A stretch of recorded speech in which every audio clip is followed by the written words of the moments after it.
ఈ రాజా సృష్టించే విద్వాసం నువ్వు కాళ్ళారా చూస్తే గుండె గుండె వేసేస్తావు. ఏ రాజా ఈ వీరందరూ గురించి బతికి బయటపడలేవు.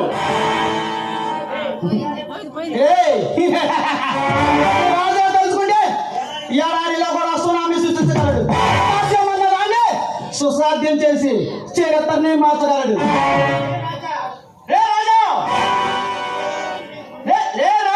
ఈ వీరందరూ గురించి నీకు పూర్తిగా తెలియదు. సమయం రాకముందు పారిపో, నీ ప్రాణాలైనా మిగులుతాయి. నీ ముందు పారిపోవడానికి నేను పిల్లి పిల్లని కాదురా, ఆకలితో ఉన్న పులి. పంజా దెబ్బ విసిరేనంటే వెళ్ళి పాకిస్తాన్ బోర్డర్ లో పడతావు. ఏ రాజా ఈ వీరందరూ వెళ్ళి దండం మొదలు పెడితే నీలో ఎదురు వీరులంతా బయటికి పోవడమే.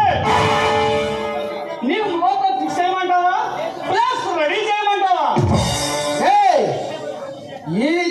ఈ రాజా చేతి దెబ్బ రుచి చూసాక ఇక కోరుకుంటావాళ్ళు పుట్టులేక బెడ్డు పైన ఆక్షేదనంతగా అల్లాడిపోవాల్సిందే. ఏ రాజా నేను గంతినిరా, నేను జగత్ కంతినిరా, నేను అసురుడిరా. నేను రావణాసురుడిని. అయితే రారా, ఈ వీరందరూ తలకాయంగా నీకు తెలిసేలా చెప్తాను. అయితే రారా, ఈ రాజా పంచబోరంటే నీకు రుచి చూపిస్తా.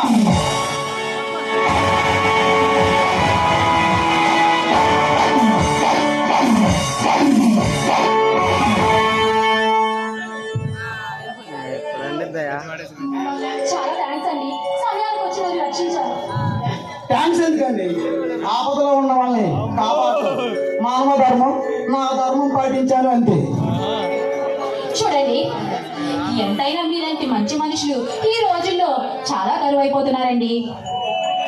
ఇప్పటికైనా మనుషుల్లో మానవత్వం మారకపోతే ఎప్పటికీ బాగుపడదు ఈ సమాజం. ఏమండి, సొసైటీ గురించి ఇంతలా చెప్తున్నారంటే మీరు ఖచ్చితంగా ఏ రాజకీయ నాయకుడు అయి ఉంటారండి. వద్దండి, ఇప్పటికే ఉన్న రాజకీయ నాయకులను చూస్తుంటే ప్రజలు రాళ్ళతో కొట్టేలా ఉన్నారు.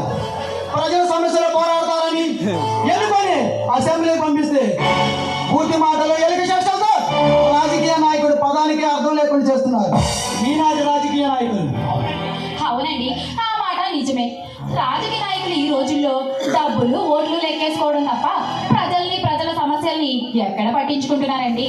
చూడండి, ఆడదంటే ఆడుకునే బంతి కాదు, అనుభవంలాగా మారాలి. ఆత్మరక్షణ కోసం మగాళ్ళ దీటి విద్యను నేర్చుకోవాలి.